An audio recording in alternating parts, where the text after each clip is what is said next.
अस्सलाम वालेकुम नाजरीन, ट्रांसमिशन में आपको खुशामदीद कहेंगे। मैं हूं आपके साथ सहरिश जुहेब। नाजरीन, वजूद जन से है तस्वीर कायनात में रंग, इसी के साथ से है ज़िंदगी का सोज़े दरूं। औरत वो लफ्ज़ है जो कि इज़्ज़त और हुर्मत से आगाह करता है।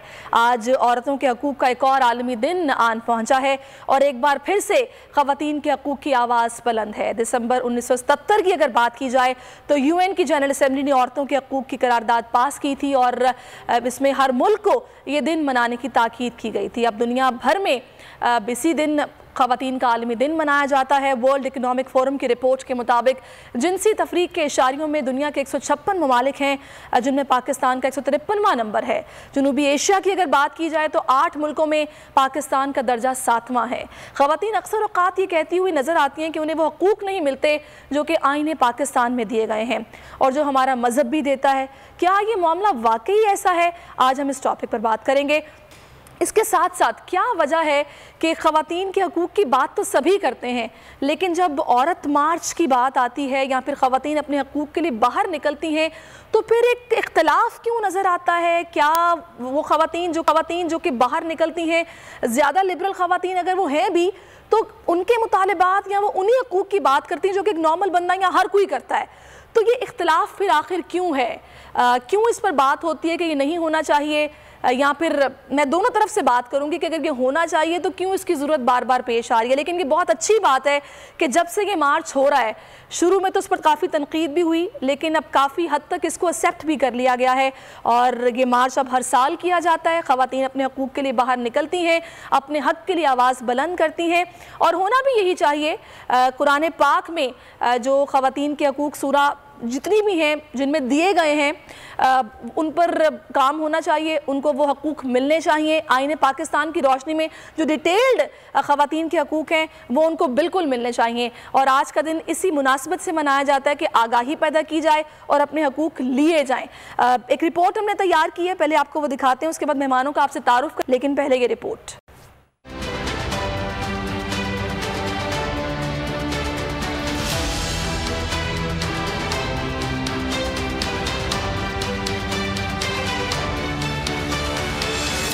आठ मार्च को वो रोज़ जब दुनिया भर की ख़वातीन हुकूक के लिए आवाज़ उठाती हैं, औरत का आलमी दिन मनाती हैं। तवील अरसे तक इस्तेसाल के बाद पाकिस्तानी ख़वातीन भी मैदान अमल में आईं, मर्दों के माशरे में अपनी शनाख्त पहचान बनाई। वतन असीस में पहली हकूक़ निस्वां रैली 2018 में निकाली गई और सिलसिला रुक न पाया।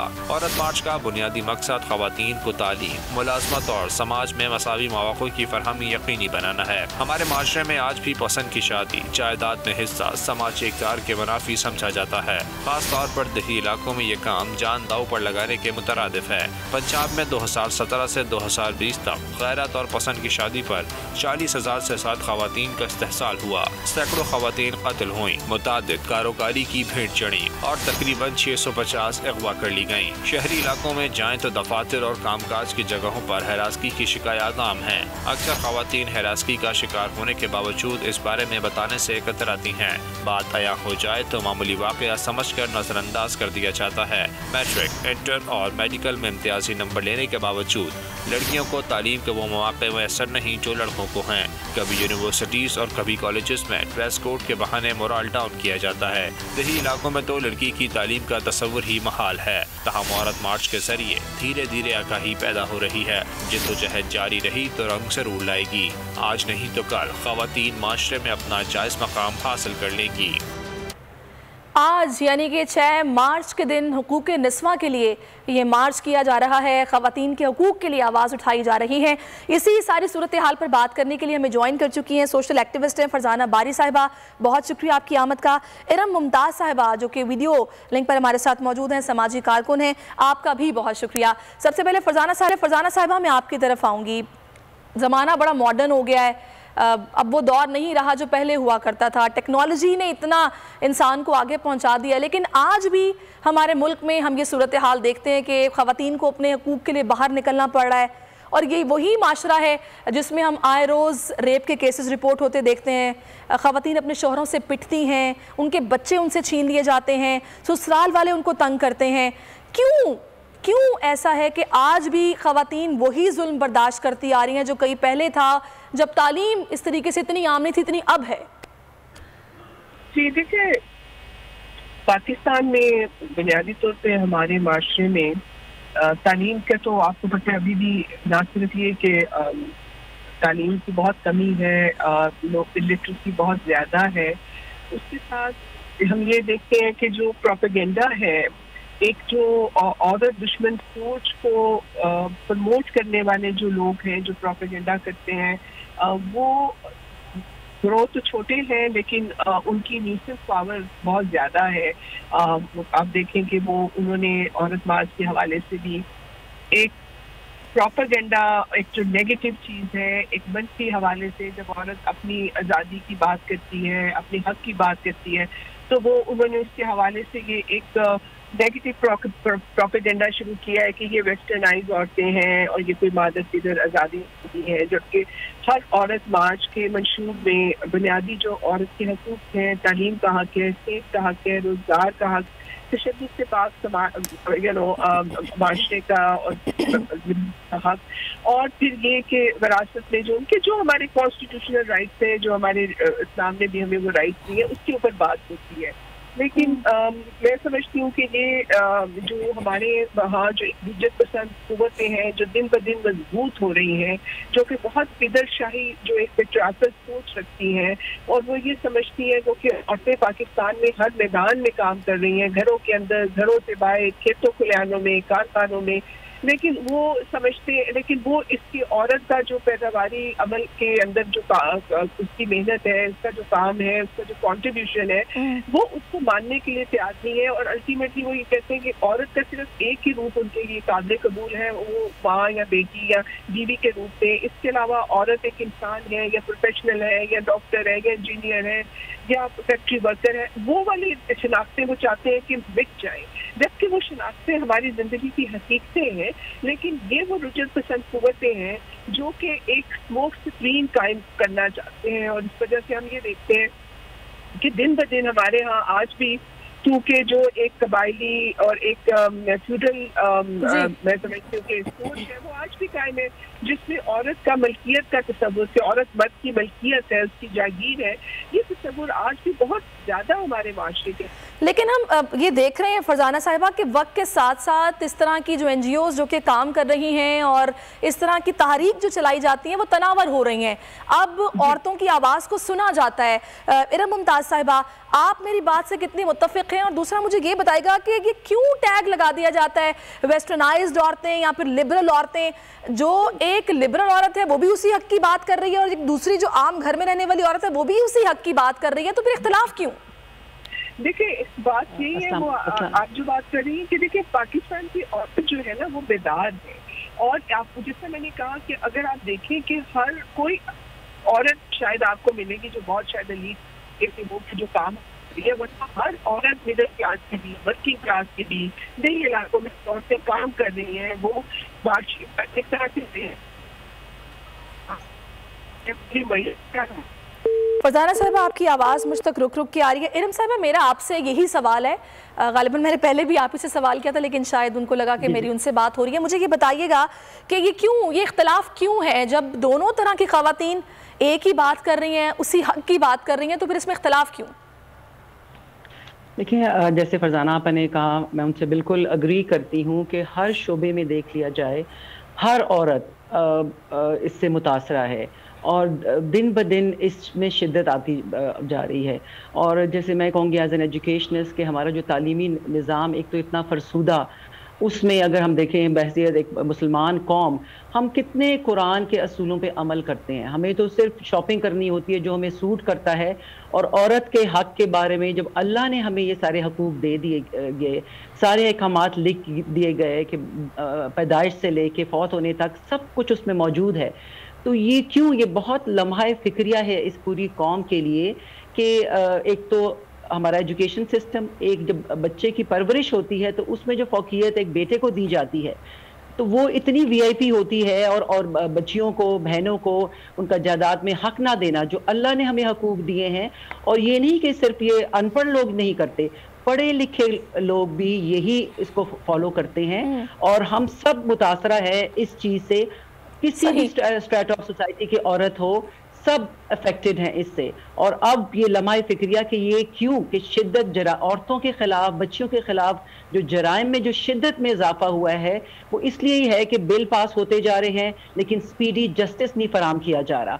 आप देख लें कंदील बलोच का कैसे कुरतुल ऐन जो इतने बेईमाना कत्ल हुआ, नूर का तो चले हो गया लेकिन इतने छुट भी गए उसमें, सो इतना अनफेयर है कि जुडिशरी इतनी कमजोर है कि अगर जब टाइम पे जस्टिस नहीं किया जाएगा तो फिर हमें क्या एंड में हमारे पास रह जाता है राह कि यही है कि अब औरतें खुद अपने हकूक के लिए सड़कों पे निकल आए।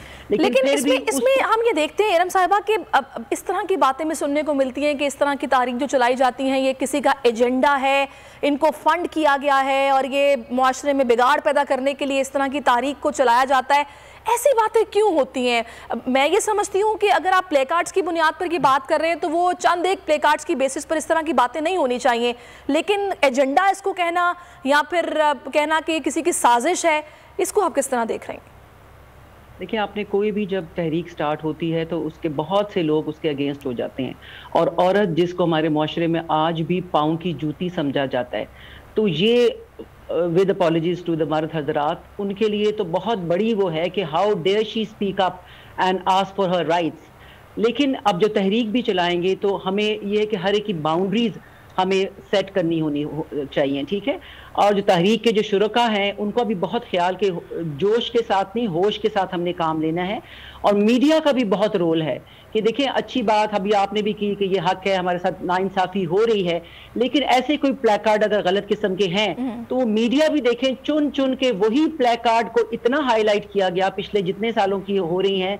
मैं जहां पे भी देखती थी सोशल मीडिया में कि वो जो मौजूए बहस था वो प्लेकार्ड्स हो गए, जो असली जो कॉज थी वो पीछे हो गई और उन प्लेकार्ड्स की वजह से बहुत डैमेज हुआ। और आज भी मैंने फरजाना आपा के साथ भी और जो भी मेरी मीटिंग्स हुई, मैंने यही कहा कि थोड़ा सा जवान जो हैं जो हिस्सा लें इस उसमें मार्च में, तो प्लीज इसको मार्च की बेहतरी के लिए आपने काम करना है, ना कि उसको डैमेज करने के लिए काम करना है। सही। और मीडिया का भी नहीं, ये बहुत अच्छी बात है। और जब ये इशू उठा था तो उसके बाद इरम साहिबा थोड़ी सी एहतियात की भी गई थी। पिछले साल हमने देखा कि जहां मेरा जिस्म मेरी मर्जी इस्तेमाल किया जाता था वहां जिस्म को तब्दील करके वजूद कर दिया गया कि एटलीस्ट कोई इस तरह का तासुर ना जाए कि जिससे जो हमारा एक मकसद है वो स्पॉइल हो। मैं आपकी तरफ फरजाना बारी साहिबा आऊँगी, जहाँ पर हम ये बात कर रहे हैं कि ठीक है ख़वातीन का इस्तेहसाल किया जाता है या फिर उनको विरासत में हक़ नहीं मिलता, उनके हकूक़ उनको नहीं दिए जाते और इस पर आवाज़ भी उठाई जा रही है। वहीं हम ये भी देखते हैं कि इस तरह के मार्च में मर्द हजरात भी शिरकत करते हैं। और मैं ये नहीं कहूँगी कि हमारे मुल्क में मर्द इस हक़ में ही नहीं है कि ख़वातीन को उनके हकूक़ मिलने चाहिए, हैं, आपने देखा होगा। बिल्कुल सही बात है। मैं पूछती हूँ कि आपने देखा हर मार्च में खासतौर पर पाकिस्तान के जो नौजवान हैं मर्द हजरात, वो बिल्कुल औरतों के साथ उनके जो राइट्स के लिए खड़े होते हैं। और हर मार्च में हम देखते हैं कि ज़्यादा से ज़्यादा मर्द हजरात जो हैं वो भी शामिल होने लगे हैं, क्योंकि ये जो सोच है जिसमें जो ही इंटरनेशनल विमेंस डे करीब आता है तो जो हिज्जत पसंद हमारे यहाँ फोर्सेस हैं, ग्रुप्स हैं, वो धमकियाँ शुरू कर देते हैं और औरत मार्च के खिलाफ प्रोपेगेंडा शुरू हो जाता है। तो वो आदमी भी हमारे साथ आते हैं और बताते हैं वो उनका मतलब सॉलिडेरिटी के लिए कि वो औरतों का जो हकूक़ की तहरीक है वो उसके साथ खड़े हैं। और हम समझते हैं कि बहुत सारी औरतें हैं जो कि औरतों के जो है हकूक़ की बात नहीं करती हैं, वो उन रुजती कुव्वतों के साथ खड़ी होती है। तो ये तो एक सोच की बात है। ये जो एक सिंसी शऊर है उसका ताल्लुक जो है किसी के मर्द या औरत या ट्रांस होने से नहीं है, ये एक सोच की बात है।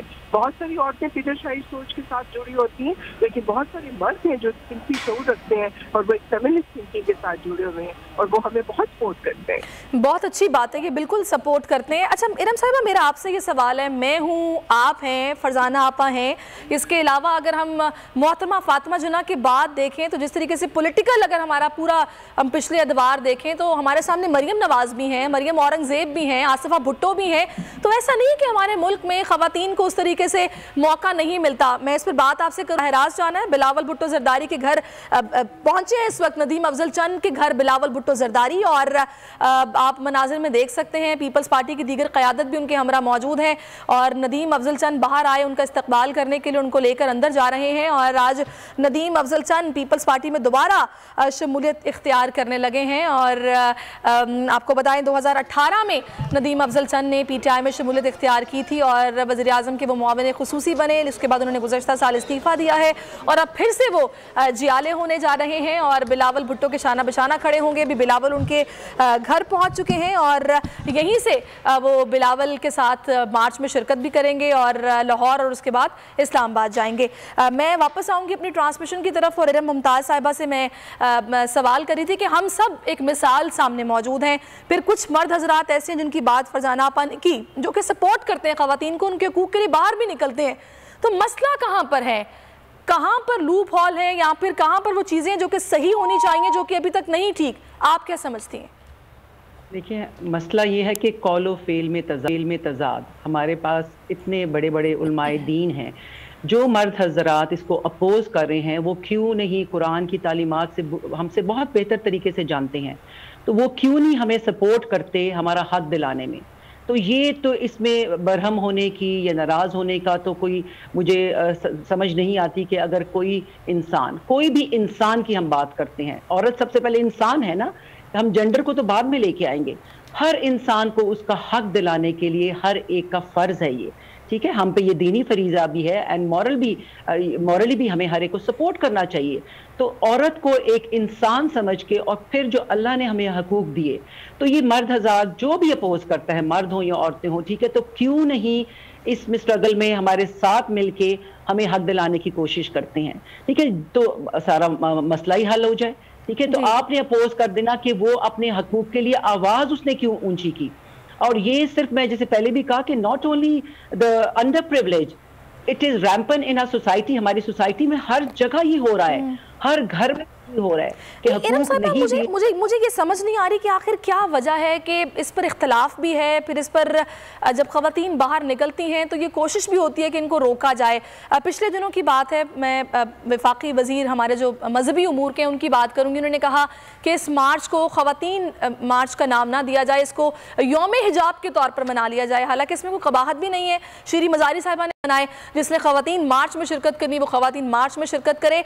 ये क्या वजह है कि उनको ये कहना पड़ा कि नहीं ये नहीं होना चाहिए? देखिए, मुझे ये बताएं कि हजूर सल्लल्लाहु अलैहि वसल्लम ने या किसी सहाबी ने कभी ज़बरदस्ती किसी को हिजाब करवाया? ला इकराह फिद्दीन, दीन में कोई ज़बरदस्ती नहीं है। अब इट्स अ फ्री वर्ल्ड। आप, Pakistan is a democratic country, जिसने जो बनाना है यौम हिजाब बनाएं या मार्च बनाएं, तो ये तो किसी के हकूक़ सल्ब करना कि जी ये नहीं होगा ये होगा, तो ये तो डिक्टेटरशिप वाली बात हो गई ना कि जी नहीं ये चीज़ नहीं, ये गलत है, जो हम कहेंगे वो सही है। सबसे पहले तो मैं people sitting at the helm of affair, जो करता धरता है, जो आलम दीन है, जो मजहबी हमारे मिनिस्टर है, प्लीज़ आपसे रिक्वेस्ट है कि जो इतनी ज़्यादती और इतनी शिद्दत पसंदी औरतों बच्चों फ्रांस इनके बढ़ावा जो आ चुका है, उसके बारे में आप काम शुरू करें और इनके साथ मिल के बैठे, आए हमारे साथ मिल के बैठे कि ये क्यों शिद्दत आ रही है और इसका तदारुक किस तरह मुमकिन है, बजाय इसके कि हम बिल्कुल जो होल को साइड पे कर दिया है, एक छोटे से नुक्ते पे हम लोग अटक के रह गए हैं कि मार्च, इसमें दीन जो है वो खतरे में आ गया है। नहीं, ये मार्च क्यों है, इसके आप मकासद पे नजर करें, क्यों औरतों को सड़क पे आने की जरूरत पड़ी, कोई अपनी मर्जी से सड़क पे नहीं आता। तो सबसे पहले तो आई थिंक हुकूमत वक्त, जो मिनिस्टर्स हैं हमारे, जो उलमाए दीन हैं, जो स्कॉलर्स पाकिस्तान में मौजूद हैं, वो मिलके बैठें, वो हमारा साथ दें, वो हर इंसान का, सिर्फ औरतों की बात नहीं कर रहे, बच्चों के और ट्रांसजेंडर्स के हर एक के हकूक के बारे में आएं और हमें बताएं और हमें गाइड करें और हमें अपना हक दिलवाएं, बजाय इसके कि आप अपोज करें just for the sake of opposing a march. और फिर आप ये हया मार्च, आप जबरदस्ती किसी पे दीन इम्पोज नहीं कर सकते। इस्लाम हमें कहते हैं हमें we have to be tolerant, we have to be patient. हमने हुजूर सल्लल्लाहु अलैहि वसल्लम की हयात तैयबा में अगर देख ले, कुरान में देख ले, कहाँ पे अल्लाह ने कोई हुक्म दिया है या हुजूर सल्लल्लाहु अलैहि वसल्लम की हयात तैयबा से कोई नजर आता है किस्सा कि उन्होंने जबरदस्ती चादरें हुई, कंडेम किया, वहां पे उनको मार के हटाया? कभी भी नहीं। वो तो नॉन मुस्लिम्स के साथ भी इतने प्यार मोहब्बत से पेश आते थे और उनकी एग्जाम्पलरी लाइफ थी कि इवन नॉन मुस्लिम्स भी अपनी बुक्स उनके पे लिख रहे हैं, ठीक है। सो ये है कि हमें काम जो करने का असल जो है, जो इसके अगेंस्ट हैं, वो आए हमारे साथ मिल के बैठे।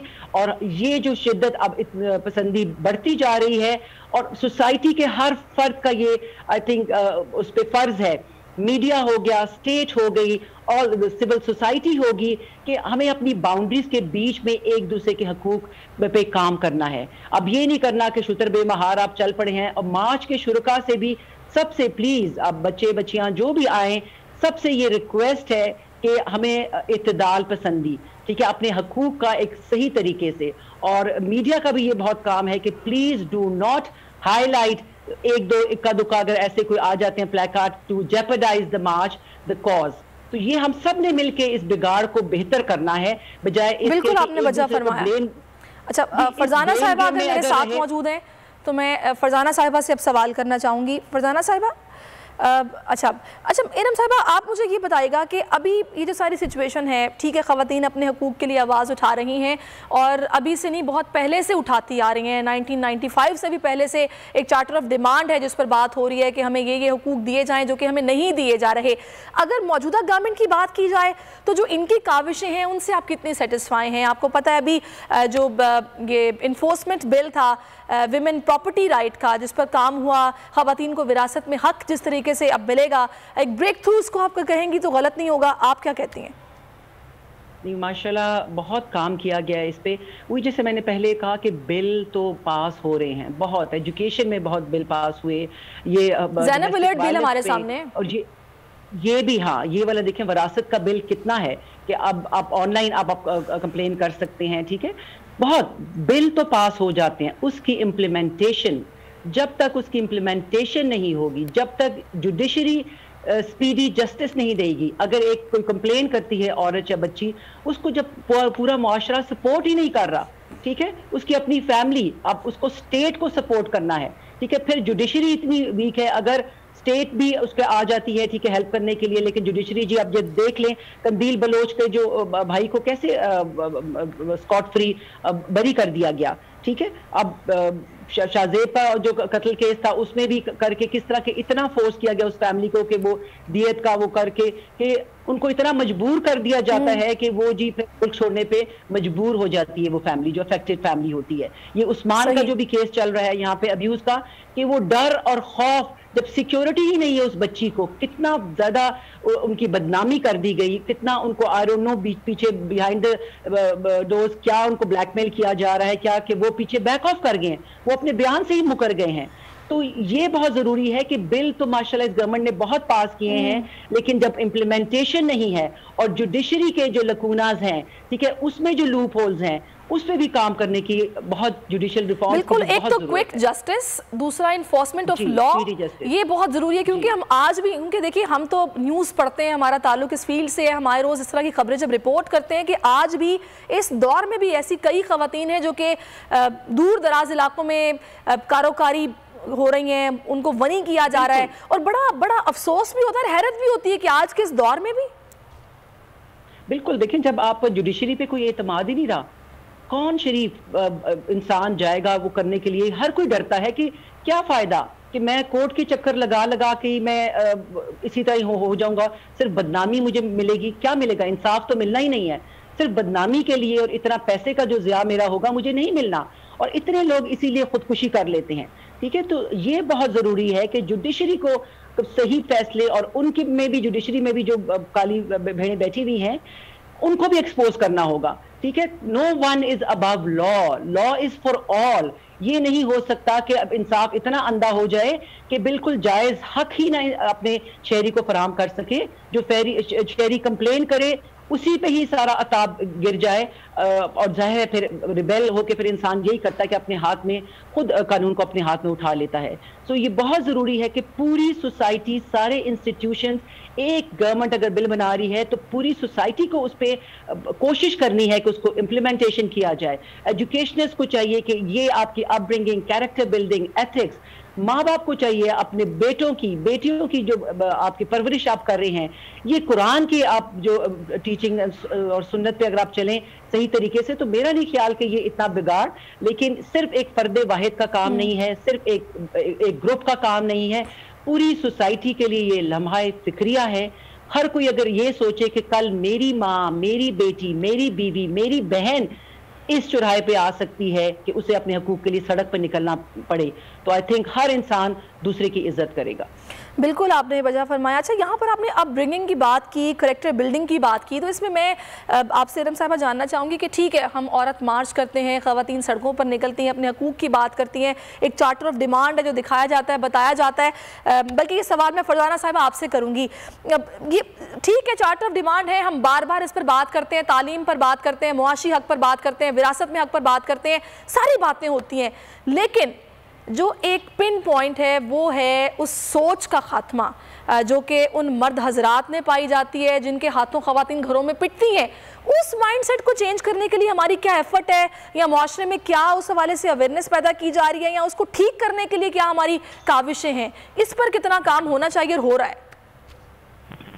देखिए, इस पे जितना काम होना चाहिए उतना तो नहीं हो रहा। दो लेवल पे काम होता है। एक तो जाहिर है कि ये रियासत की जिम्मेदारी है। जब पाकिस्तान की रियासत कहती है कि औरत जो है वो बराबर की शहरी है, तो इस सिंफी जो पदरशाही की सोच है, जो सिंफ दुश्मन सोच है, इसको खत्म करने के लिए जिस किस्म की तालीमी पॉलिसी होनी चाहिए, जिस तरह से निसाब के अंदर ये चीजें शामिल होना चाहिए, मीडिया पॉलिसी हमारी होना चाहिए कि वो जो है जेंडर इक्वालिटी, औरत तो मर्द के रिश्ते की बराबरी जो है उसको प्रमोट करे। तो क्योंकि और इसी तरह मतलब हमारे तमाम कवानीन जो औरतों को दूसरे दर्जे का शहरी बनाते हैं उसका खात्मा होना चाहिए। हमारे जो इंस्टीट्यूशन हैं उनके अंदर सिंफी शोर पैदा किया जाए ताकि औरतों के साथ जो सिंफी हवाले से जेंडर बेस्ड वायलेंस हो उसमें लोगों को सजाएं हो, कल्चर ऑफ इम्प्यूनिटी खत्म किया जाए। ये चीजें तो रियासती सतह देखिए फरजाना साहिबा, जो की भी कुछ जिम्मेदारी होती है, बिल्कुल मुआशरे की जिम्मेदारी होती है, लेकिन फरजाना साहिबा उसमें जी आप कहिए, फिर मैं हेलो जी आप कहिए। जी, मैं कह रही हूँ कि दूसरा समय ये एक रियासत की जिम्मेदारी होती है, फिर इस समाज की माशरे की भी एक जिम्मेदारी होती है कि हम लोग जो है जो अपने घरों में मतलब ये जो सिंफी शऊर है ये हम घरों तक लेकर जाएं, उसके अंदर सिविल सोसाइटी का, उसके अंदर जो पॉलिटिकल पार्टीज होती हैं, जो NGOs हैं, कोई ट्रेड यूनियंस हैं, प्रोफेशनल ऑर्गेनाइजेशंस हैं, उनका ये काम होता है कि वो अपने अपने जो जगह है, अपने अपने अदारों के अंदर सिंफी शऊर लाने में अपना किरदार अदा करें। तो हम लोगों की भी और जो औरतों की तहरीकें होती हैं उनको जुड़ना चाहिए, मेहनत कर औरतों तक पहुँचना चाहिए, सही इलाकों में, गली मोहल्लों में, कारखानों तक पहुंच के उनपे सिंफी शऊर बेदार करने की जिम्मेदारी पाकिस्तान की, खास तौर पे जो पढ़ी लिखी औरत है जो खुद सिंफी शऊर रखती है, उसकी ये बड़ी जिम्मेदारी है कि वो उन औरतों तक पहुंचे जो कि बिदरशाही शिकार है और उनके अंदर सिंफी शऊर पैदा करने के लिए उन तक जो है हमें मेहनत करनी पड़ेगी, उन तक पहुंचना पड़ेगा। ठीक है, इस पर मैं इरम साहिबा का भी पॉइंट ले लेती हूँ। इरम साहिबा, आपने सारी गुफ्तगू सुनी, सिंफी शऊर पैदा करने के लिए हमें क्या इक़दामात करने की ज़रूरत है? और दूसरा देखिए, मैंने ऐसे घराने भी देखे हैं जहाँ पर मैंने पढ़े लिखे जो शौहर हैं उनको देखा है कि उन्होंने ख़वातीन को तशद्दुद का निशाना बनाया है। इसके पीछे क्या मुहर्रिकात हैं? क्या उन्होंने अपनी माओं को भी वैसे ही, अपने बाप का रवैया माओं के साथ वैसा देखा है? ये क्या अनासिर है जो कि इसमें कार फरमा होते हैं और आपका माइंडसेट पढ़े लिखे होने के बावजूद यही रहता और चेंज नहीं होता? देखिए, बहसियत एजुकेशनल, जैसे मैंने पहले भी कहा कि ये तालीम में जो हमारा जो फुकदान है कैरेक्टर बिल्डिंग, और एक बच्चा वही देखेगा करेगा जो अपने बाप को करता हुआ देख रहा है। ठीक है, एक जो वाइफ बैशिंग है, ठीक है, जो अब्यूज़, जो डोमेस्टिक वायलेंस जो घर में हो रहा है, तो बच्चा वो जो ट्रॉमाटाइज्ड होके फिर वो वैसे ही उसकी जो मेंटल हेल्थ है वो तो बिल्कुल ही डिरेंज बच्चा एक तरह से हो जाता होता है। ठीक है, तो वो तालीमी निज़ाम में ये बताना कि औरत और मर्द, लड़की और लड़का बराबर के हैं, ठीक है, उनके बेसिक राइट्स जो हैं बराबर के हैं, और ये अब्यूज़ करना, किसी के भी राइट्स को अब्यूज़ करना अगेंस्ट द लॉ। और तरबियत में जैसे मैं बार बार ये कहती हूँ कि माओ और पेरेंट्स बोथ आर रिस्पॉन्सिबल कि अपने बच्चों में किस तरह वो डिस्क्रिमिनेट करेंगे, कि आपने बेटे को वो जो आपका अनोखा लाडला है, आपकी जायदाद का जो वारिस है, उस पर तो आपने कोई चेक एंड बैलेंस ही नहीं है। ठीक है, he can even get away with murder, और यही हो रहा है अभी लेटेस्ट जो हमारे हीनियस क्राइम्स जो हुए हैं उसमें देख लें, ये लाडले ही होते हैं जो घर से इतने बुरी तरबियत जो लेके आते हैं, वो समझते हैं कि औरत ये लड़की मेरे पाँव की जूती है, मैं उसके साथ कुछ भी कर सकता हूँ। सो एक तो एजुकेशन में ये कैरेक्टर बिल्डिंग बहुत ज़रूरी है, फिर घर जो पहली दरसगाह होती है एक बच्चे की वो बहुत ज़रूरी है। एक फादर्स को भी बहुत सोचने की ज़रूरत है कि मैं अगर अच्छा हस्बैंड नहीं हूँ, अच्छा बाप नहीं हूँ, तो कल मेरा बेटा भी मेरे जैसे ही रेप्लिका बनेगा। और क्या मैं चाहूँगा कि मेरे जैसा ही अब्यूसिव दामाद मुझे मिले? ये जब सोच आ जाएगी कि जो मकाफाते अमल है वो दुनिया में ही आपको देखना पड़ता है, आप अल्लाह आपसे दिखा देता है अपनी आंखों के सामने। सो मैं कहती हूँ कि ये लम्हाए फिक्रिया पूरी सोसाइटी के लिए है, ऑल द इंस्टीट्यूशन। अच्छा, इसमें बड़ी इरम साहिबा बड़ी एक अजीब सी बात है जो हम लोगों ने मुआशरे में देखा है, या फिर हम देखते हैं मुख्तलिफ घरों की कहानियाँ जो सामने आती हैं, हम देखते हैं कि वैसे अगर मर्द को देखा जाए तो वो बिल्कुल ऐसे खुद को पोर्ट्रे करेगा कि वो एक छोटा सा बच्चा है, कि एक औरत ही है, उसकी जो बीवी है उसी की जिम्मेदारी है कि वो उसको पैम्पर करके भी रखे, उसके सारे काम भी करे, उसको टाइम पर उसका खाना मिलना चाहिए। लेकिन जहां पर उसकी मर्जी के खिलाफ कुछ होगा तो फिर वो एक जोर आवर शख्सियत के तौर पर आपके सामने नजर आएगा और आपको प्रेशराइज भी करेगा और ज़रूरत पड़ेगी तो हाथ भी उठाएगा। तो ये करैक्टर बिल्डिंग में आप क्या समझती हैं कि तालीमी इदारों में क्या इस पर सेशंस होने चाहिए, काउंसलिंग होनी चाहिए, किस तरह किरदार अदा करेंगे तालीमी इदारे? देखिए, सबसे पहले जैसे मैं कहती हूँ तालीमी इदारों में अभी सिंगल नेशनल करिकुलम में भी है, शुक्र कुरान को उन्होंने समझ के पढ़ाना आप शुरू किया है कि कुरान में आपने अल्लाह ने सारा हमारे डोमेन्स बता दिए। ठीक है, कहाँ पे लिखा हुआ है कुरान में कि एक औरत अगर जॉब भी जो करती है और घर में आके फिर से वो जुट जाए, ठीक है, कोल्हू के बैल की तरह सारा काम उसी ने ही करना है। हजूर सल्लल्लाहु अलैहि वसल्लम की हयात तैयबा के पढ़ी जाए, ठीक है, सीरत नबी की इन्होंने माशाल्लाह इमरान खान ने बहुत काम इसमें भी हो रहा है कि हमें उनकी सीरत पढ़ने की जरूरत है कि वो अपना सारा काम खुद करते थे। ये कहाँ के असूल हैं कि जो एक लड़के को हम बचपन से बता देते हैं कि सारा काम, छोटा सा लड़का होगा कि बहन ने काम करना है, जाओ भाई के लिए पानी लाओ, जाओ भाई के लिए ये करो। सो ये शुरुआत, ये हम बीज बो रहे हैं कि जी मैं तो आई एम अबव लॉ, मुझे people are there to serve me, and ये माइंडसेट कि this world was created for me, कि मैं जो मर्जी कर लूं। तो ये तालीम में जो फुकदान है हमारा, कैरेक्टर बिल्डिंग, आप देखिए आजकल बच्चों में, लड़कों में क्यों इतना एग्रेशन है? बिकॉज जो घर में जब कोई चेक एंड बैलेंस नहीं है, and I am also running a shelter home, तो ये जो ड्यूअल पर्सनैलिटी जो बहुत ही प्रिविलेज क्लास के कई मैं देखती हूँ कि बाहर लोगों के सामने आप कितने बेस्ट बिहेवियर में एंड फेवरेट पर्सनैलिटी, और घर में आप कितना अगली है, और यू नो बच्चों के साथ आपकी क्या ट्रीटमेंट है। हमारे पास तो ऐसे केसेस डेली के बेसिस पे आ रहे होते हैं फ्रॉम प्रिविलेज क्लास कि कैसे उनको अब जायदाद से मरहूम करने के लिए उनको लॉकअप कर दिया जाता है, अब्यूज हो रहा है, और पूरी फैमिली बीच में मुलव्वस है। इवन लड़की की माँ भी, आप सोचे सबसे ज्यादा जो अजियत दे, तकलीफ दे चीज हमारे लिए होती है कि लड़की की माँ भी लड़के के साथ होती है। बस उनको होता है कि बस शादी हो गई है तो कहीं घर ना टूटे, किसी तरह भी मार खा लो, कुछ कर दो, ये तो इसको बड़ा नॉर्मलाइज बच्चे हो जाएंगे तो बदल जाएगा, हाँ, तुम्हें ही कॉम्प्रोमाइज करना, बिल्कुल ऐसी बातें होती हैं कि डोमेस्टिक वायलेंस को बड़ा नॉर्मलाइज कर दिया है। क्या हुआ अगर थोड़ा सा मार दिया, देखो तुम्हें कितना अच्छा घर दिया है, क्या हुआ थोड़ी सी बेइज्जती कर दी, कितना अच्छा। मतलब मैं तो हैरान होती हूँ। तो ये हमें बच्चे और बच्चियों को ये सिखाना है कि this is not normal behaviour. ये नॉर्मल बिहेवियर नहीं है कि आप किसी को मार लें, आपने उंगली तक नहीं लगानी, आप जवाबदेह हैं अल्लाह को, और हमारा कानून भी इतना सख्त होना चाहिए। अब हमारे पास सबसे बड़ा जो चैलेंजिंग जो बात होती है कि एक औरत जो प्रिविलेज क्लास से या किसी भी क्लास से हमें अप्रोच करती है, तो उसके लिए ये डिसीजन लेना कि मैं कहाँ जाऊं, कि मेरे पास तो अपने ही खानदान की बैकिंग नहीं है, अपने ही वालिदैन की बैकिंग नहीं है, फाइनेंशियल कंस्ट्रेंट होते हैं, तो वो वापस दोबारा उसी अब्यूसिव रिलेशनशिप में चली जाती है बच्चों की खातिर और इस पूरे माशरा जो उसको धुतकारता है। हमारे पास 2 बच्चियां आई यंग सी कि उनके अपने सगे वालिद ने उनको सेक्सुअली अब्यूज किया, इंसेस्ट का केस था। आप देखें कि उनकी माँ ने जब हरिपुर के गांव में उसको कंप्लेन की अपने हस्बैंड के अगेंस्ट, तो पूरा गांव उस बेचारी औरत के अगेंस्ट हो गया कि तुमने अपने खामद की कितनी बुरी हो कि अपनी खामद को तुमने जेल करा दी। और फिर इतना हमारा कमजोर जो सिस्टम है जुडिशल का कि वो रिश्वत दे के 6-7 महीनों में बाहर निकल आया, और ये एंड हुआ कि बच्चियां तो हमारे पास थी, उस औरत ने बाकी बेटे बाकी शेल्टर होम में करके इवेंचुअली वो साइकोटिक होके मेंटल बिल्कुल ही रैक हो गई एंड शी पास्ड अवे।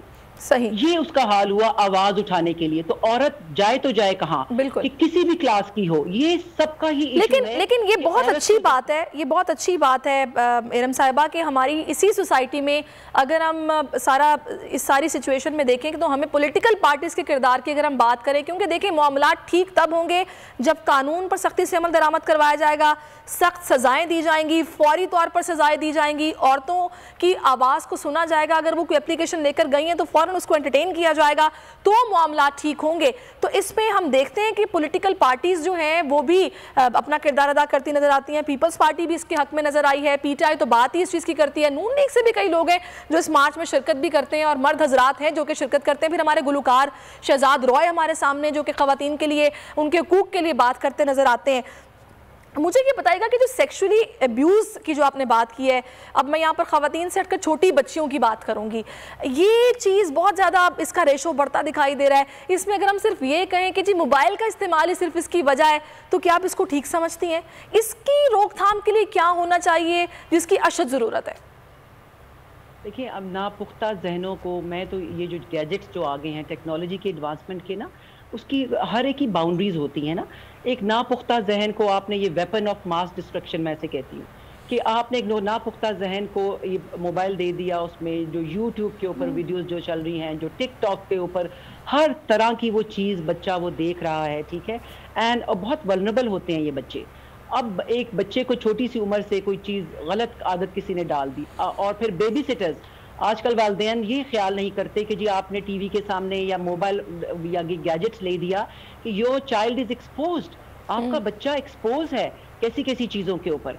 तो वो जब देखेगा उस पे जहन पे आपका असर होता है, ठीक है, कोई चेक एंड बैलेंस नहीं है। फिर स्कूल में जाके मजीद अगर आप गलत कंपनी में जा गए हैं, फिर वालिदैन को नहीं पता कि आपके बच्चा किन लोगों में उठ बैठ रहा है, किस तरह की उसकी गैदरिंग है, किस तरह का ग्रुप है। तो ये क्या हम लोगों ने अपने आप को प्रोफेशनली बहुत ज़्यादा इंगेज कर लिया है कि हमारे बच्चों में और हमारे दरमियान वो एक गैप जो कि कम्युनिकेशन गैप नहीं आना चाहिए वो आ चुका है, और हमने बस उन्हें छोड़ दिया है कि मेड को हम सैलरी दे रहे हैं, बस अब उसके रहमो करम पर है, वो जिस तरह रखे, कैसे रखे, क्या वो दिखा रही है, क्या वो कर रही है, हमें उसका ऐसा नहीं पता। हम रात में घर जाकर बच्चों से मिलते हैं, फिर वो क्या बताते हैं, कभी बताते हैं, कभी सो जाते हैं, कभी डरते हैं। तो ये गैप जो है ये भी बहुत असरअंदाज कर रहा है इस सारे मामले में। बिल्कुल, आई एग्री विद यू। लेकिन ये देखिए, वालिदैन से मैं कहती हूँ कि जी आपने क्वालिटी टाइम अपनी औलाद को देना है। ये आप महंगे महंगे जो गैजेट्स दे देते हैं, ये आपके क्वालिटी टाइम का नेमल बदल नहीं है। और फिर जब एज एन एजुकेशनल, जो एज ए थेरेपिस्ट भी जब पेरेंट्स आते हैं कि जी मैं टाइम, वालिद से मैं कहती हूँ कि जी आपने जब भी वापस आप घर आएँ तो रात को अपने बच्चों के साथ बैठ के बातचीत करनी है, रीडिंग करनी है, and talk about all these issues जो भी हमारे उनके से रिलेटेड आ रहे हैं। छोटी सी उम्र से ही बच्चा अगर कंप्लेन कर रहा है, यूजुअली तो बच्चे को बताया ही नहीं चाहता कि व्हाट इज सेफ टचिंग, उसको अपनी एहतियात, अपनी हिफाजत के बारे में गाइडलाइन ही नहीं दी जाती। अगेन ये स्कूल्स में पहले से होना चाहिए, जैसे हम अपने ट्रस्ट में करते हैं, जहाँ पे मैं जाती हूँ एज ए स्पीकर, मैं बच्चों को ट्रेन भी कर रही होती हूँ कि what is bad touch and good touch. तो बच्चे को जब पता ही नहीं है, बच्चा तो बहुत वल्नरेबल है। फिर जो अब पेरेंट्स जो बहुत बेध्यानी करते हैं कि ड्राइवर्स के साथ आपने बच्चे को भेज दिया स्कूल, उसमें इतना अब्यूज होता है। और इंसेस्ट जो होता है, जो वो तो आपके अपने ब्लड रिलेशन में से ही कोई ना कोई करता है। अब देखिए, मैंने खुद बता दिया कि एक वालिद ने अपनी दोनों बेटियों के साथ किया, तो चचा, मामू और भाई, एक बेवा औरत, हमारा एक और केस आया कि एक बच्ची अपनी माँ को कंप्लेन करी है अपने भाई के बारे में कि इसने मुझे अब्यूज़ किया है, और माँ बेचारी अकेली थी, फाइनेंशियल इश्यूज थी कि चुप कर जाओ, किसी को बताना नहीं है। उन्होंने, माँ ने भी अपनी बेटे का साथ दिया। सो ये हमें सबको एजुकेट करना कि ऐसे बच्चे, और फिर कई तो अब्यूसिव पेरेंट्स होते हैं, उनसे अब अगेन लॉ बनना चाहिए कि अब्यूसिव पेरेंट्स से अपने बच्चों को कैसे बचाया जाए। हमारे पास शेल्टर में एक आई, वो यंग विडो थी, पता चला कि बहुत उनका, जब हमने इंक्वायरी कराई तो वो गलत कामों में इन्वॉल्व थी, जो वो औरत थी। लेकिन 3 बच्चियां बिल्कुल माइनर, और वो हमारे पास आ गई, बहुत खुश, स्कूल में जाना शुरू किया। तो मदर को जब बेफॉर्म का कहा, और हमने उन मदर को भी कहा कि आप भी आए हमारे साथ, शेल्टर में ही रहें, हमें पता चल गया, हमने कहा चले उनकी कोशिश करते हैं बेहतरी की। लेकिन नहीं, एक बस अल्लाह उनको हिदायत दे, वो बच्चियां मुझे बेग कर रही हैं कि आंटी हमने यहीं पे रहना है, हमने आप जैसा पढ़ना लिखना है और सक्सेसफुल होना है। लेकिन हमारे हैंड्स वर टाइड, हम कुछ भी नहीं उनकी हेल्प कर सकते थे, उन बच्चियों की कहाँ रिपोर्ट करते। तो ऐसा भी लॉ होना चाहिए कि जो वालिदैन अपने बच्चों की अब्यूज़ करते हैं, और इन गलत कामों में अपने इन्वॉल्व करते हैं, सो फिर बहस बहुत बड़ी हो जाएगी। तो अ लॉट ऑफ एरियाज बच्चों से रिलेटेड, औरतों से रिलेटेड कि जिन पे हमें कहते हैं ना जुडिशियल रिफॉर्म्स भी होने चाहिए, नए बिल्स भी होने चाहिए कि सेफ गार्ड करने हैं इनकी प्रेशियस लाइव्स। बिल्कुल आपने ठीक कहा। अच्छा, अब वापस आ जाते हैं मार्च की तरफ। 2 बजे का वक्त दिया गया है और इस्लामाबाद में इस हवाले से जलसा भी है। उस हवाले से हम नाज़रीन को अपने अपडेट भी करते रहेंगे, आगाह करेंगे, क्योंकि 8 मिनट अभी बाकी हैं। 2 बजे के बाद ही इस मार्च का आगाज़ किया जाएगा। अच्छा, ये जो मैंने इससे पहले भी बात की, इसको फंड करने की या फिर जो एजेंडे की बात हुई कि भाई इसको साजिश के तहत चलाया जा रहा है, आप इस हवाले से क्या समझ रखती हैं? क्योंकि मैंने जो सोशल एक्टिविस्ट को यहाँ पर जो ख़वातीन के हकूक़ की बात करती हैं उनको सुना है, वो तो ये बोलती हैं कि जी देखें, एक स्पीकर लगना है, एक स्टेज बनना है, प्ले कार्ड छपने हैं, इसमें क्या खर्चा होगा, वॉलंटरली सब कुछ हो रहा है, सब लोग अपने खर्चे पर अपनी ट्रांसपोर्ट पर आते हैं और आके शिरकत करते हैं, तो फिर ये फंडेड की बात क्यों की जाती है और एजेंडे की बात फिर क्यों होती है? देखिए, पाकिस्तान में कोई भी चीज़ बुरी जो हो जाती है तो हमारे पास बड़ी ईजी सी एक्सक्यूज़ होती है ना, यहूदी एजेंडा है ना, हम हर चीज़ को यहूदी एजेंडे पे डाल देते हैं, फ़ौरन उसमें कर देते हैं। ठीक है, वाकई मुझे इसका पता है कि ये तो सब लोग, सब मेंबर्स जो है मैनेजिंग कमेटी है वो खुद ये खर्चा इसका उठा रहे हैं। ठीक है, तो मुझे तो किसी ऐसी उसका नहीं पता कि फंडिंग कहाँ से आ रही है और किधर से हो रही है। सिर्फ हमें ये होना चाहिए कि नेगेटिव देखें, ऑब्जेक्टिव क्या है, वाकई इनके साथ ज्यादती औरतों के साथ हम लोगों के साथ हो रही है, नहीं हो रही, उसका तदारुक हमने करना है कि हम लेफ्ट राइट देख के उस कॉज को अफेक्ट करने की कोशिश करें या कहें कि नहीं ये गलत है। लेट्स स्टे फोकस्ड, हमें सिर्फ फोकस्ड रहना है। और इस तरह की अफवाहें फैलाने से तो कॉज मर नहीं सकती। ऑफ कोर्स जब अल्लाह ने हमें हकूक दे दिए तो बंदे की क्या मजाल के वो हमारे हकूक हमसे छीन सके।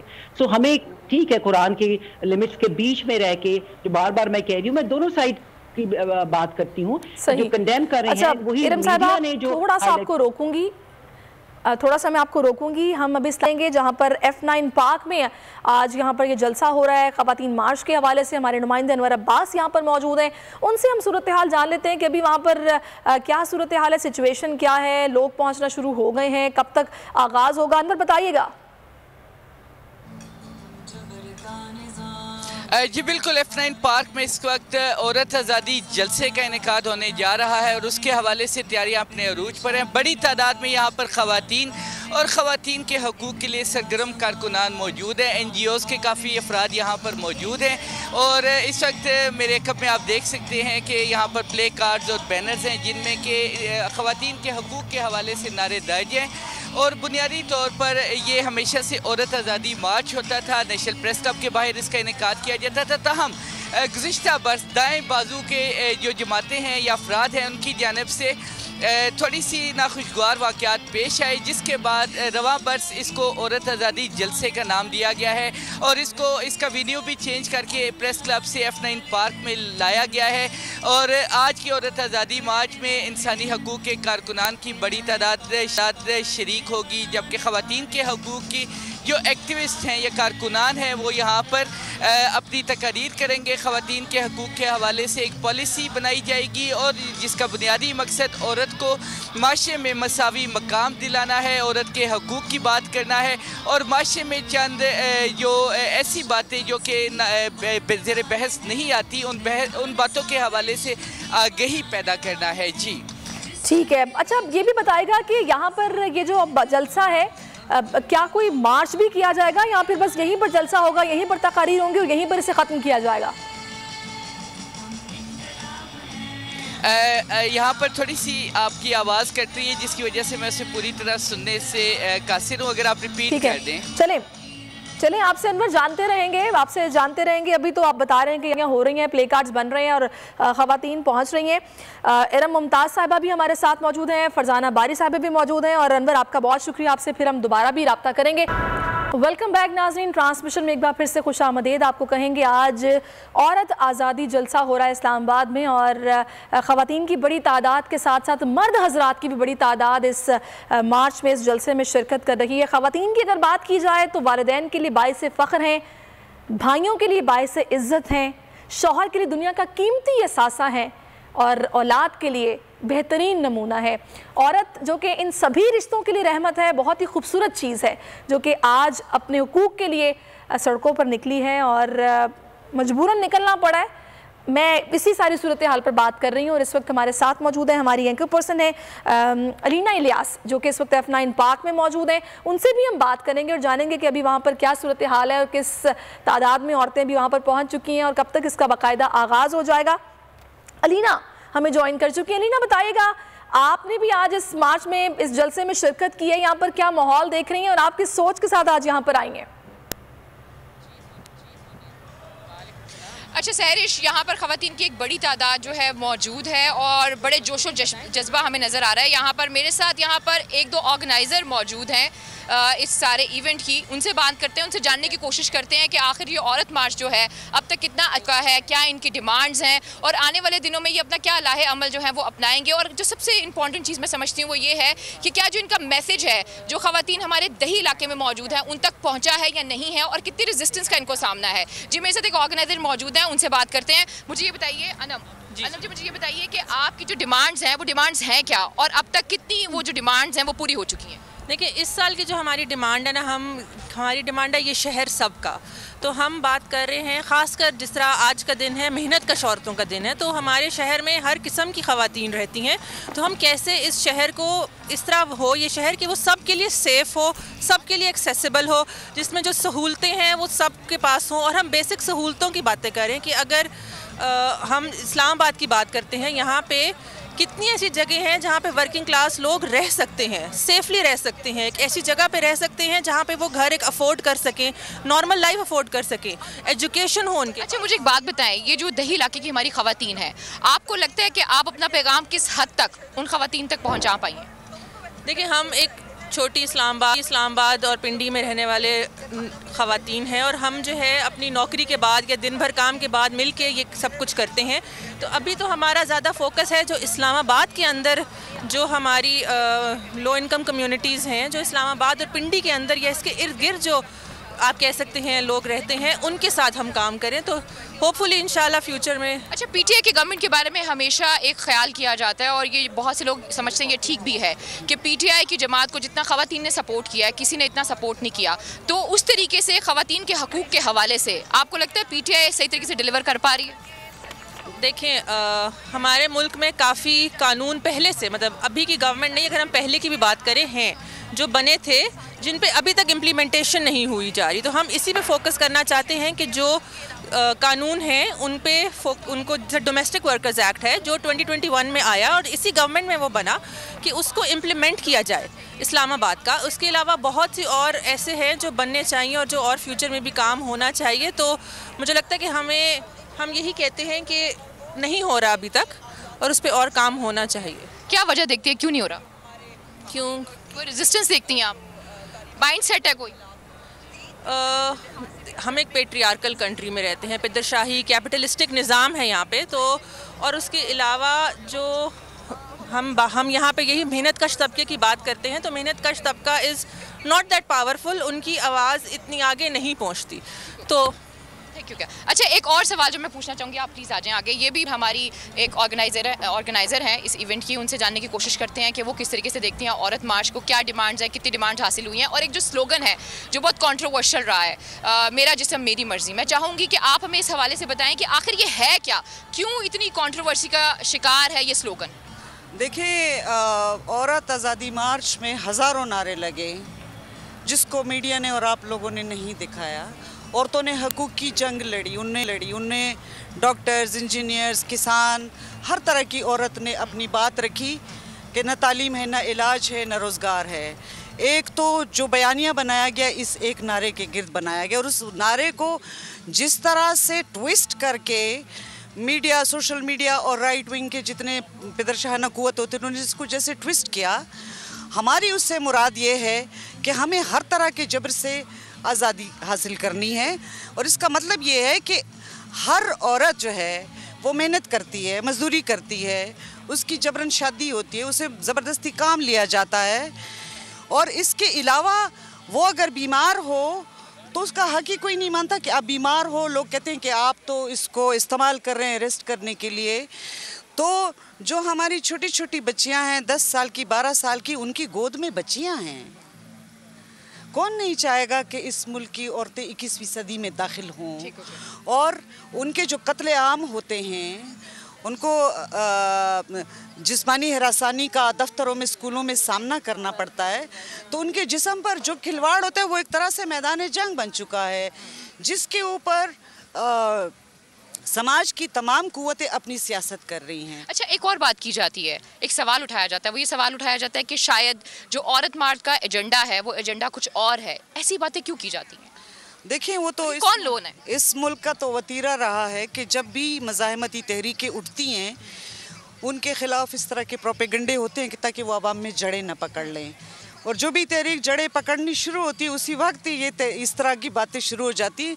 लेकिन मैं समझती हूँ कि जो औरतों की तहरीक है ये आज की तो नहीं है ना, ये तो 50 जब से पाकिस्तान बना ये तहरीक चल रही है। जब से औरत बनी है तब से चल रही है। हाँ, तब से चल रही है। तो कभी आपने देखा होगा कि हमारी लेडी हेल्थ वर्कर बहनें सड़क पे बैठी हैं, वो IMF की शराइत होगी, प्राइवेटाइजेशन करो, उसके खिलाफ डॉक्टर्स बैठी हैं, टीचर्स बैठी हैं, किसान औरतें निकलती हैं। तो ये तो वही बात है कि बदनाम करके अवाम में इनकी जड़ें काटो। अच्छा, ठीक हो गया। मुझे ये बताएं, आप क्या मैसेज देना चाहेंगी मौजूदा गवर्नमेंट को? आपको लगता है वो उस तरीके से डिलीवर कर पाए हैं जिस तरीके से उनको करना चाहिए था? क्योंकि जो विफाकी वजीर हैं मजहबी अमूर के, उनका पिछले दिनों एक बयान आया था, उन्होंने एक लेटर लिखा था, आपको अंदाज़ा होगा, हिजाब डे के हवाले से।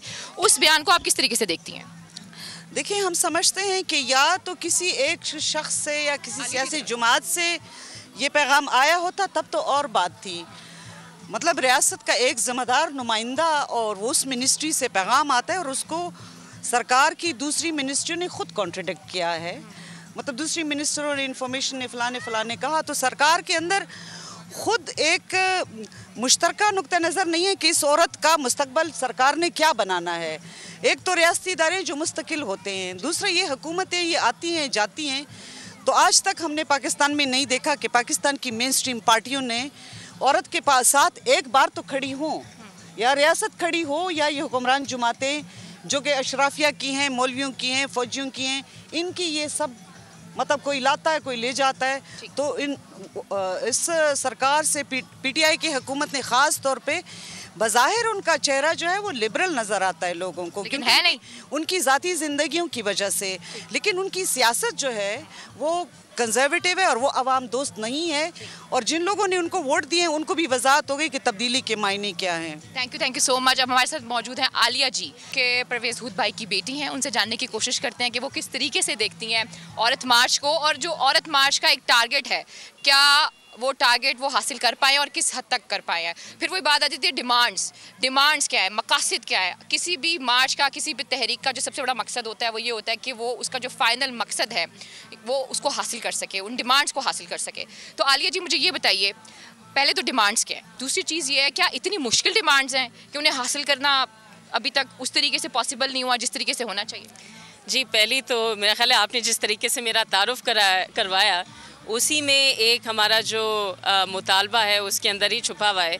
मैं बेशक जो है अपने बाप की बेटी हूँ और बड़ा फ़ख्र है मुझे कि मैं उनकी बेटी हूँ, लेकिन मैं सिर्फ़ किसी की बेटी या भाई या बीवी की हैसियत से इस समाज के अंदर एग्जिस्ट नहीं करती।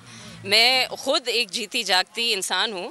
मैं एक टीचर हूँ, एक लेक्चरार हूँ, मैं पढ़ाती हूँ, मैं बस्तियों में मतलब ख़वातीन को मुनज़्ज़म करती हूँ। तो मेरी अपनी भी एक शनाख्त है और हमारा एक जो हमारी कोशिश है, मुतालबा तो नहीं, हमारी एक कोशिश है कि इस समाज के अंदर औरत को भी एक इंसान का दर्जा हासिल हो। और एक्चुअली हकीकत तो ये भी है कि इस माशरे में मर्द को भी इंसान नहीं रहने दिया जाता। जब आप सिर्फ़ और सिर्फ आपकी पूरी की पूरी ज़िंदगी जो है वो कर्ज़े उतारने पर, मतलब अपने घर वालों के लिए उनकी रोटी पूरे करने पर गुजर जाएगी, तो आपके अंदर कितनी इंसानियत बचेगी अगर आप सिर्फ सर्वाइवल की जंग में लगे रहें। तो बेशक ये औरतों का आलमी दिन है, लेकिन एक्चुअली जो इस दिन की तारीख़ है उसके ऊपर आप गौर करें तो ये वो औरतें थीं जो कि अपने मुल्क के अंदर जंग के ख़िलाफ़ निकली थीं। उनका जो टाइटल था, जो मेन स्लोगन था, वो ये था ब्रेड नॉट बॉम्ब्स। तो वो एक्चुअली जंग के खिलाफ उन घरों में फाके थे। तो ये जो परसेप्शन है कि जी ये औरत मार्च या 8 मार्च के दिन को सिर्फ ये मिडिल क्लास ख़वातीन मिडिल क्लास मसाइल के लिए निकलती हैं, मेरा ख्याल है हम सारों के मसाइल के लिए निकलते हैं, उसमें मिडिल क्लास की ख़वातीन भी शामिल हैं। लेकिन उसके अंदर रोटी, कपड़ा, मकान, महंगाई, आप हमारे जो आज के रेजोल्यूशंस आप सुनेंगे उसके अंदर बिल्कुल यही बुनियादी रोज़मर्रा ज़िंदगी, सर्वाइवल के जो इश्यूज़ हैं वो बिल्कुल फ्रंट। अच्छा आलिया जी, आपने बात की कि आप बस्तियों में जाती हैं, आम औरतों से मिलती हैं, आप मुझे ये बताएं आपका जो ये पैगाम है जी, ये किस हद तक उन खवातीन तक पहुंचा है? क्योंकि जैसे कि मैंने बात की कि मार्च है, तहरीक है, उसका एक मकसद है, मकसद ये है कि एक ट्रिकल डाउन इफेक्ट हो।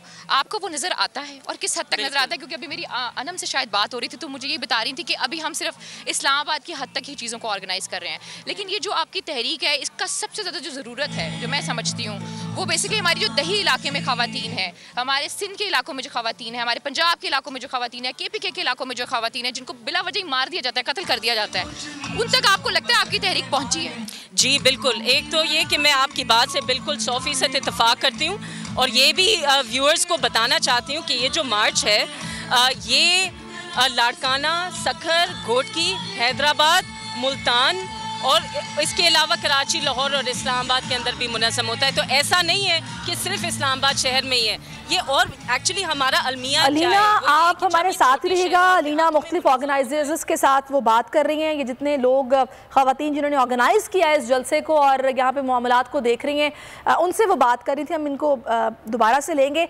मैं चाहूँगी कि अपने मेहमानों को आपसे मुतारिफ़ करवा दूँ। इस वक्त सारिम बरनी साहब, जिनकी अहलिया सोशल एक्टिविस्ट हैं, आलिया सारिम साहिबा हमें स्टूडियोज़ में ज्वाइन कर चुकी हैं, आपका बहुत शुक्रिया। और इरम मुमताज़ साहिबा और फरजाना बारी साहिबा, ये दोनों ही हमारे साथ मौजूद हैं। अगर नाज़रीन हम पिछले कुछ 1-2 सालों की बात करें तो हमने कुछ नाखुशगवार वाक़यात भी देखे।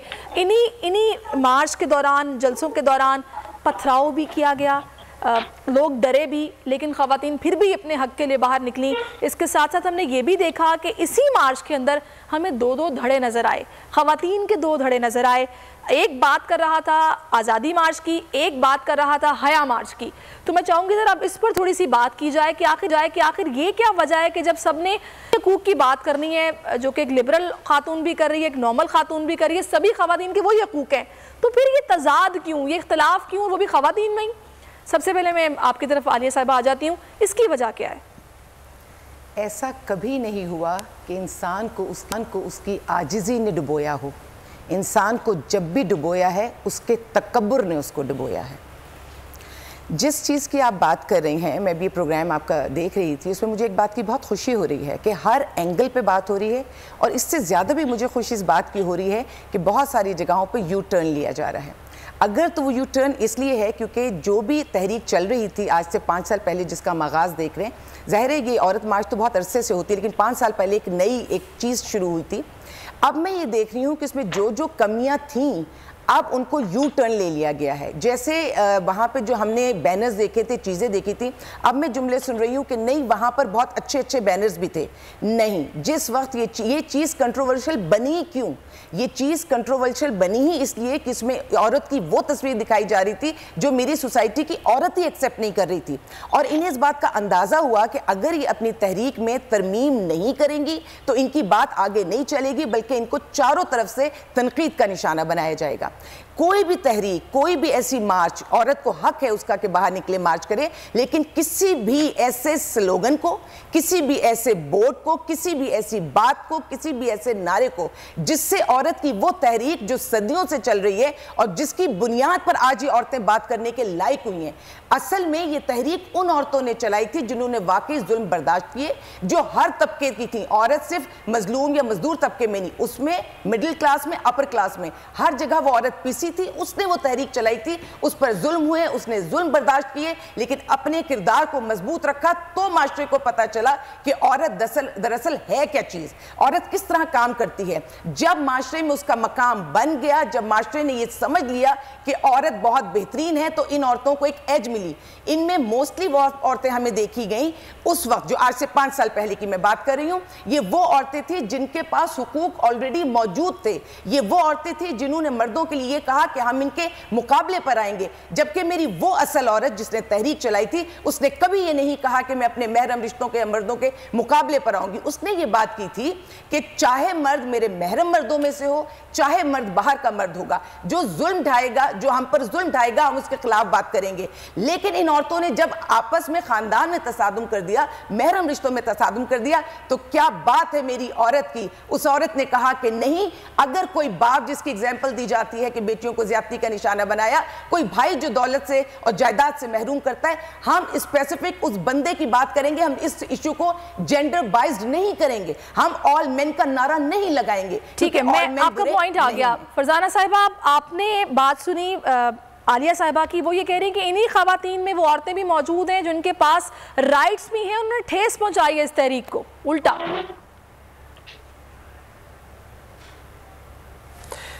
देखिए, एक तो पहले मैं, क्योंकि थोड़ी देर में जाना चाहूँगी, मैं अपनी बात यहाँ पे रख के, सबसे बड़ी बात है कि हम ही औरतें हैं जो कि औरतों की तहरीक पिछले 75 साल से हम लोग जो हैं वो औरतों के हक़ के लिए आवाज़ उठा रहे हैं। बड़ा ही अहम एक नुक्ता जिस पर बात की आलिया साहिबा ने, मैं वही पॉइंट लेके जाऊंगी इरम मुमताज़ साहिबा की तरफ। इरम साहिबा, कहा है आलिया साहिबा ने कि इन्हीं खवातीन में जो कि आज सड़कों पर निकली हैं, ऐसी खवातीन भी हैं जिनके पास उनके राइट्स मौजूद हैं, लेकिन वो इस तहरीक को ठेस पहुंचा रही क्योंकि वो मर्दों के साथ उनके मुकाबले लाना चाहती हैं। जो फ़र्क इस्लाम ने रखा है वो उसे ख़त्म करना चाहती हैं। देखिए आलिया, मैंने पहले भी शुरू में यही कहा था कि आलिया साहबा ने जो ये बात की, अब आई डोंट नो उनमें से कितनी ख्वातीन हैं, मुझे तो नहीं पता, लेकिन मेरा अपना पर्सनल जो मैंने देखा, जो ऐसे स्लोगन्स थे कई जिसने इस तहरीक को बहुत अफेक्ट किया। और जब कुरान में अल्लाह ने हमें हमारे हकूक़ दे दिए गए हैं, ठीक है, तो आपको पता है कोई भी इतना 100% जी, अगर ऐसी काली भेड़ें हैं, चाहिए कि उनको एक्सपोज करें जो तहरीक को नुकसान दे। मेरे लिहाज से तो जो मैंने पर्सनल जो मेरा एक्सपीरियंस है कि कई ऐसे स्लोगन्स थे जिनको मीडिया ने इतना ज़्यादा हाईलाइट किया कि मेन जो तहरीक का ऑब्जेक्टिव था वो पीछे हो गया और उन स्लोगन की वजह से वो बहुत अफेक्ट हुआ। तो अगर ऐसी कोई औरतें हैं तो ये तो ऑर्गेनाइजर्स का बहुत ज़रूरी है कि चेक एंड बैलेंस रखना और उनको एक्सपोज किया जाए कि वो तहरीक को इतनी अगर मेहनत की जा रही है एक जायज़ हक़ के लिए अगर हम आवाज़ उठा रहे हैं, और जो कुरान और सुन्नत ने हमें बता दिया, हमारा हक जो दे दिया, उससे अगर हम करेंगे, of course boundaries need to be there, जो मैं हमेशा प्रोपेगेट करती हूँ कि आपको अपनी हद के बीच में हम कहते हैं बिल्कुल ब्लाइंडली हमारी लिमिटेशंस हैं, जो बाउंड्रीज अल्लाह ने जो हदूद मुकर्रर कर दी उसको अगर हम क्रॉस करेंगे तो ऑफ कोर्स फिर तो तज़ाद ही होगा, फिर तो हमारी कॉज बैडली अफेक्ट होगी।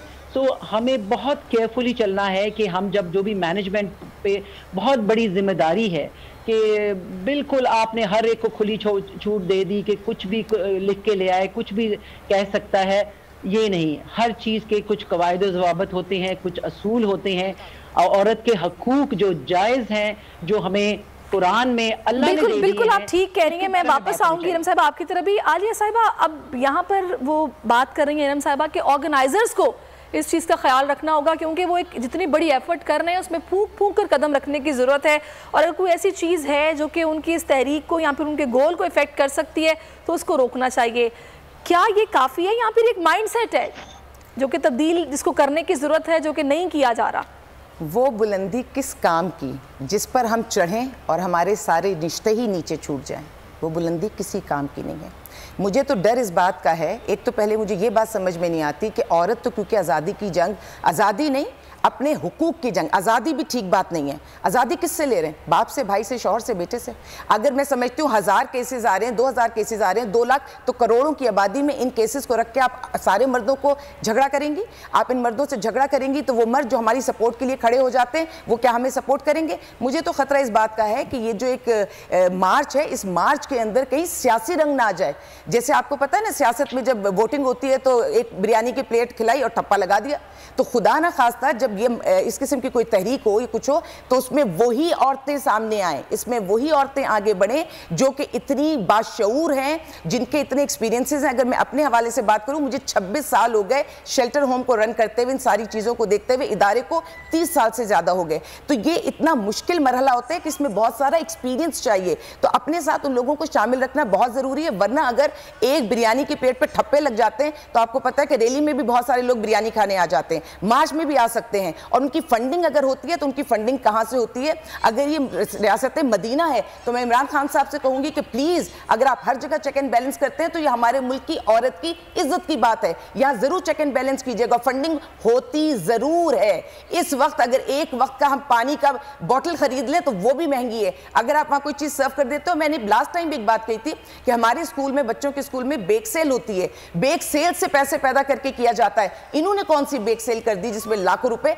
और जिन चीजों की बात करते हैं इनके पास क्लियरेंस नहीं है। फैक्ट्स एंड फिगर्स पर आकर बात करेंगे तो जैसे इन्होंने अभी यू टर्न लिया है। इस बात का जवाब वो ये देते हैं कि भाई अगर आप किसी फर्म को भी बोलेंगे कि हमारे इस मार्च का ऑडिट कराया जाए तो वो भी, उनको भी हंसी आएगी। उसकी वजह ये है कि हम लोगों का खर्चा ही क्या है? एक स्टेज लगना है, स्पीकर है, प्लेकार्ड्स हैं, और वॉलंटियरली लोग आते हैं और अपने ट्रांसपोर्ट पर आते हैं, तो उसमें खर्चा किस चीज का? हमारे छोटे छोटे ग्रुप्स हैं, हम खुद रेस करते, इतने पैसों की जरूरत नहीं पड़ती। इस वक्त पेट्रोल कितने का जा रहा है? आपको लगता है कि जिन लोगों के पास इतना सारा पैसा मौजूद है उन्हीं के पास हुकूक नहीं है? और एक दूसरी बात, हया मार्च ऑलरेडी चल रही थी, तो आज़ादी मार्च के नाम से एक अलग चीज क्यों चलाई गई? देखिए, हया मार्च में हमें एक इस्लामिक रंग नजर आता है, आज़ादी मार्च में तो लग रहा है जैसे उनके पास उनकी सारी आज़ादी सलब कर दी गई है। हमारे मुल्क में नो गो एरियाज तो हमारे मर्दों के भी होते हैं, उनको भी हम कहते हैं यहाँ खतरा है मत जाओ, लेकिन जैसे किसी औरत को कहते हैं कि अपनी सेफ्टी एंड सिक्योरिटी के लिए अपने आप को चेक करो, ये टाइमिंग को चेक करो, तो कहती है हम पर पाबंदी लगा दी गई है। इनके जितने एजेंडे, क्या हया मार्च में वो सारे हुकूक मौजूद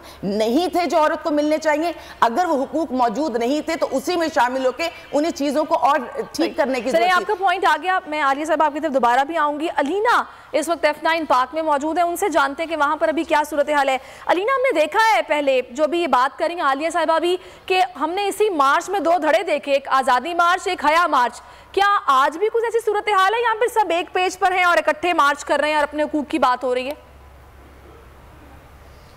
अच्छा सहरिश, यहाँ पर मैं बहुत से लोगों को देख रही हूँ। यहाँ पे मर्द भी मौजूद हैं, खवातीन भी मौजूद हैं, बच्चे, कुछ खवातीन ऐसी हैं जिन्होंने टी शर्ट पहनी हुई है, कुछ खवातीन ऐसी हैं जिन्होंने स्कार्फ लिया हुआ है। तो हर बंदा रिप्रेजेंट कर रहा है और जो बात की जा रही है वो बुनियादी हकूक की बात की जा रही है। इससे पहले आलिया साहिबा ने एक और बात की थी फंडिंग के हवाले से। यहाँ पर मैं देख रही हूँ कि खवातीन जो हैं वो जो बिरयानी खा रही हैं वो एक बिरयानी में 3-3, 4-4 लोग खा रहे हैं। तो यहाँ पर तो मुझे कोई ऐसी फंडिंग नज़र नहीं आ रही जिसके बारे में हमेशा बात की जाती है। खैर, मेरे साथ यहाँ पर मौजूद है जर्नलिस्ट, एक सीनियर जर्नलिस्ट है, और एक मरियम है मेरे साथ, मायरा जी और मरियम, अगर मैं गलत नहीं तो मायरा जी पहले अब थोड़ा आगे आए, क्योंकि ये जर्नलिस्ट हैं, ये कवर करती रही हैं, काफ़ी सालों से देख रही हैं। मेरे ख्याल में मुझसे ज़्यादा अच्छा ये बता कि अब तक जो औरत मार्च है उसने क्या हासिल किया है और उसे कितनी मुश्किलात का सामना है। जी बताइए।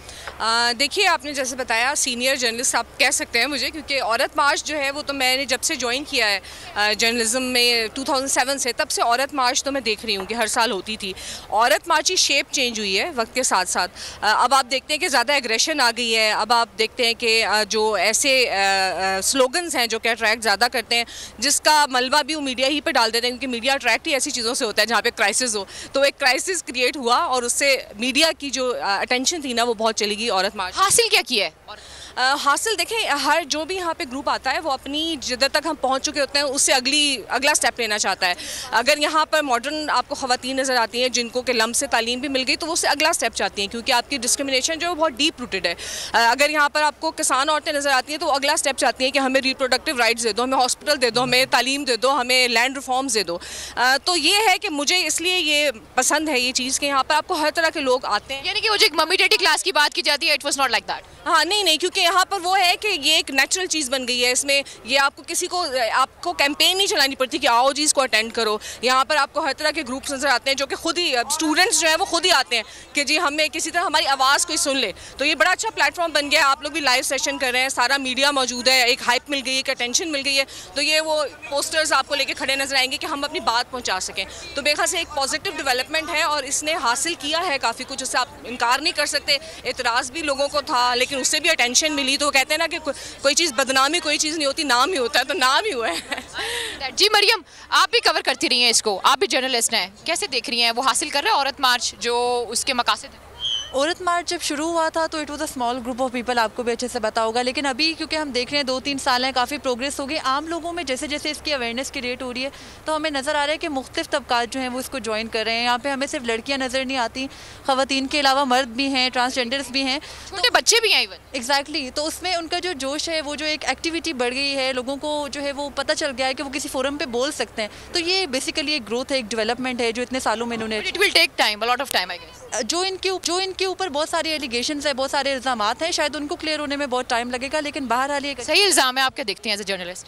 As a journalist I think मुझे ये लगता है कि इल्ज़ामात तो हर एक चीज़ पे ही लग जाते हैं, जो भी निकलता है उसके खिलाफ लग जाते हैं, तो वो चीज़ों को क्लियर, बहुत तान लगाना आसान होता है। अच्छा, ख़वातीन का ये मार्च है, लेकिन हम देख रहे हैं कुछ खास शख्सियात भी यहाँ पर मौजूद हैं, उनसे जानने की कोशिश करते हैं कि आखिर वो यहाँ पर क्यों आए हैं और वो किस तरह सपोर्ट कर रहे हैं इस मार्च को। औरत मार्च में क्या मकसद लेकर आए हैं? देखिए, औरत मार्च जो है वो एक वाहिद ऐसा प्लेटफॉर्म है जो कि वनरेबल कम्युनिटीज़ की आवाज़ को एम्पलीफाई करता है। जिस तरह हम बतौर ख्वाजा सरा हमें अभी तक हमारे राइट्स नहीं मिले हैं, और वो यहाँ पर हम देख रहे हैं अलीना सभी मौजूद हैं, मर्द, ख़वातीन और ट्रांसजेंडर भी यहाँ पर मौजूद हैं, और बड़ी अच्छी बात है कि ख़वातीन के हकूक़ की बात की जा रही है, और हमारा दीन, हमारा इस्लाम हमें ये हकूक़ देता है, और देने तो पड़ेंगे मुआशरे को भी और मौजूदा हुकूमत को भी इस पर काम करना पड़ेगा, क्योंकि टाइम अब बिल्कुल कम रह गया है। तो मैं जाने से पहले आलिया साहिबा आपसे ये सवाल करना चाहूँगी कि क्या ये पाकिस्तानी ख़वातीन को एक बहुत अच्छा प्लेटफॉर्म मिल गया है औरत मार्च की सूरत में कि वो अपने हक़ की आवाज़ बुलंद कर सकें? देखिए, मैं बहुत अच्छी तरह जानती हूँ क्योंकि मेरे पास CSR एक्टिविटीज़ के लिए हर कॉलेज यूनिवर्सिटी से लोग आते हैं, स्टूडेंट्स आते हैं, और मैं भी वहाँ पे लेक्चर के लिए जाती हूँ। बात यह है कि ये जो चीज़ें आपको बढ़ती हुई औरत मार्च की नज़र आ रही हैं वो इसीलिए बढ़ती नज़र आ रही है कि इस आइडियोलॉजी पे बहुत ज़्यादा काम हो रहा है, इस एजेंडे पे बहुत ज़्यादा काम हो रहा है। और बात इतनी सी है कि अगर हम लोग मिलकर काम करेंगे, जैसे हया मार्च और आज़ादी मार्च एक साथ हो जाएगी तो बेहतर हो जाएगा, लेकिन अगर हम अलग अलग होंगे, दो धड़ों में बढ़ के, तो हमारी ताकत बढ़ जाएगी। आपने ठीक कहा। एक चीज जरूर कि प्लीज जब से ये मार्च शुरू हुई है आप उस वक्त से इस चीज को देखते जाइएगा और उसका जायजा खुद लीजिएगा, किसी की बातों में नहीं आइए, क्योंकि जो जिस सोच का होता है वो उसी को प्रमोट करता है। बिल्कुल, आपका ये बड़ा जबरदस्त कॉज है, ये खवातीन बड़े जबरदस्त कॉज को लेकर चल रही हैं, और ऐसे में फूंक कर कदम रखने की जरूरत है। अपने हक की आप बात कर रही हैं, तो कोई भी ऐसी चीज जो कि इसको नुकसान पहुंचा सकती है इस कॉज को, उसको होने से हमें रोकना है और कोशिश करनी है कि हमारा ये गोल जो है ये इफेक्ट ना हो। इसके साथ ही आलिया साहिबा आपका बहुत शुक्रिया, इरम मुमताज साहिबा आपका भी बहुत शुक्रिया, अलीना आपका भी बहुत शुक्रिया। मुझे इजाज़त दीजिए, अपना बहुत ख्याल रखिए, अल्लाह हाफिज़। सब्सक्राइब करें और बेल दबाएं ताकि कोई खबर रह न जाए।